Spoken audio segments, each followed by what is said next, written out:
حضرت برا بن عازب رضی اللہ تعالی عنہ فرماتے ہیں ایک مرتبہ ہم سرکار مدینہ صلی اللہ تعالی علیہ وسلم کے ساتھ ایک انصاری بھائی کے جنازے میں شریک ہوئے. ہم قبر پر پہنچ گئے جو ابھی تک تیار نہیں ہوئی تھی. سرکار مدینہ صلی اللہ تعالی علیہ وسلم تشریف فرما ہوئے تو ہم بھی دائرہ بنا کر بیٹھ گئے. ہمیں یوں محسوس ہوا کہ ہمارے سروں پر ایک پرندہ پنجوں پر لکڑی اٹھائے منڈلا رہا ہو, جیسے زمین کو اکھیرنا چاہتا ہو. سرکار مدینہ صلی اللہ تعالی علیہ وسلم نے سر مبارک اٹھایا تو 2-3 مرتبہ فرمایا لوگوں عذاب قبر سے پناہ مانگو. پھر فرمایا جب بندہ مومن کی زندگی کے آخری لمحات ہوتے ہیں اور بس وہ آخرت کا سفر اختیار کرنا چاہتا ہی ہے کہ سورج کی مانند روشن و سفید فرشتے جنتی کفن اور جو میت کو لگائی جاتی ہے وہ خوشبو لے کر حاضر ہوتے ہیں. نظر بھر فاصلے پر بیٹھ جاتے ہیں. اسی اثنا میں موت کا فرشتہ بھی اس کے سرہانے آ کر کہنے لگتا ہے اے نفس مطمئنہ اپنے پروردگار کی بخشش اور خوشنودی کے حصول کے لیے جا.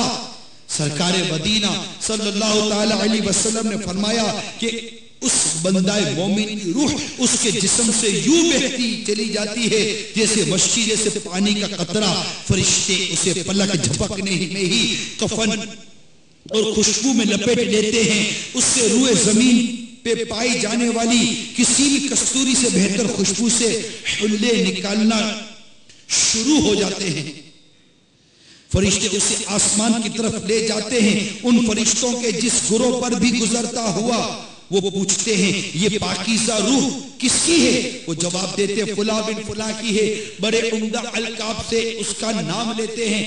آسمان پر پہنچ کر اس کا دروازہ کھلواتے ہیں. فرشتے دروازہ کھول کر ان کا استقبال کرتے ہیں اور اس آسمان کے تمام فرشتے تیاری کے ساتھ ایک جھرمٹ میں اسے دوسرے آسمان تک لے جاتے ہیں. اسی طرح ہر آسمان والے جلوس نکالتے ہیں یہاں تک کہ اسے 7ویں آسمان پر پہنچا دیا جاتا ہے. پھر اللہ تبارک و تعالیٰ فرماتا ہے اس کے نامہ اعمال کو علیین میں لکھ دو اور اسے دنیا کی طرف لوٹا دو. مٹی سے ہی میں نے اسے پیدا کیا اور اسی کی طرف لوٹا کر اس میں دوبارہ اسے اٹھاؤں گا. پھر روح اس کے جسم میں لوٹا دی جاتی ہے. 2 فرشتے آ کر اس سے یوں سوال کرتے ہیں تیرا رب کون ہے؟ وہ کہتا ہے میرا رب اللہ ہے. پھر کہتے تیرا دین کیا ہے؟ وہ کہتا ہے میرا دین اسلام ہے. پھر سرکار مدینہ صلی اللہ تعالی علیہ وسلم کا رخ روشن بتا کر اس سے پوچھا جاتا بتا ان کے بارے میں تیری کیا رائے تھی؟ وہ عرض کرے گا وہ اللہ یہ اللہ کے رسول ہے ہوا رسول اللہ. تو کہیں گے تجھے کیسے پتا چلا؟ وہ عرض کرے گا میں نے قرآن مجید میں پڑھا تو آپ پر ایمان لایا اور دل سے تصدیق کی. یہ جوابات سن کر ایک منادی ندا کرے گا میرے بندے نے سچ کہا ہے اسے جنت کا بستر و لباس مہیا کرو اور جنت کا ایک دروازہ اس کی قبر میں کھول دو جس سے اسے خوشبو آتی رہے اور اس کی قبر کو حد نظر تک وسیع کر دو. اس وقت ایک خوشبودار حسین مکھرے والا آدمی آ جاتا ہے اور اس سے کہتا ہے تجھے اس چیز کی خوشخبری جو تجھے خوش کر دے اسی دن کا تجھ سے وعدہ کیا جاتا تھا.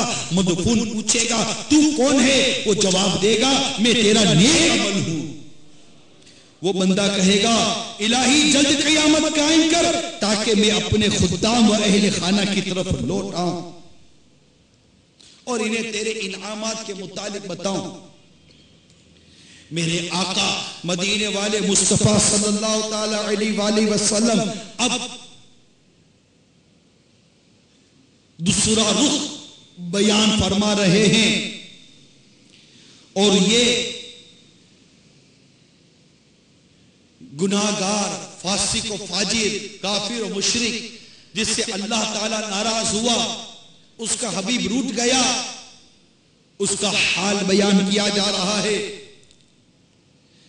چنانچہ ارشاد ہوتا ہے جب اس شخص کا آخری وقت آنے لگتا ہے تو سیاہ روح فرشتے اس کے پاس آ بیٹھتے ہیں. ان کے پاس داغ لگانے کا ایک آلہ ہوتا ہے, وہ اس سے تھوڑے سے فاصلے پر بیٹھ جاتے ہیں. پھر ملک الموت علیہ السلام آ کر اس کے سرہانے بیٹھ کر ارشاد فرماتے ہیں, اور بدروح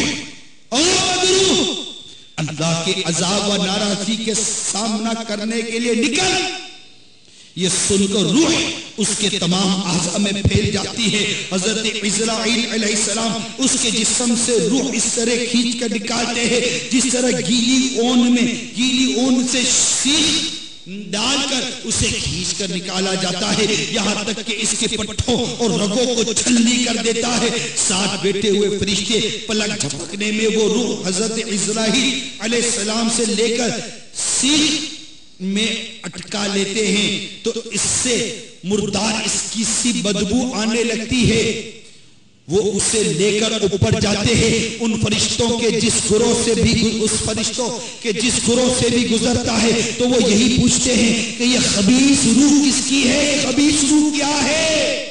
وہ جواب دیتے ہیں فلاں بن فلاں کمینے شخص کی یہ روح ہے, یہ گستاخ رسول کی روح ہے, یہ اس شخص کی روح ہے جس سے اللہ ناراض ہو گیا, اس کا رسول بھول گیا, یہ اس کی روح ہے. آسمان کی طرف لے جا کر دروازہ کھلواتے ہیں تو وہ نہیں کھولا جاتا. پھر نبی پاک صلی اللہ تعالی علیہ وآلہ وسلم نے قرآن مجید کی آیت تلاوت کی جس کا ترجمہ کچھ یوں ہے, ان کے لیے آسمان کے دروازے نہ کھولے جائیں گے اور نہ وہ جنت میں داخل ہوں گے جب تک سوئی کے ناکے اوپر داخل نہ ہو.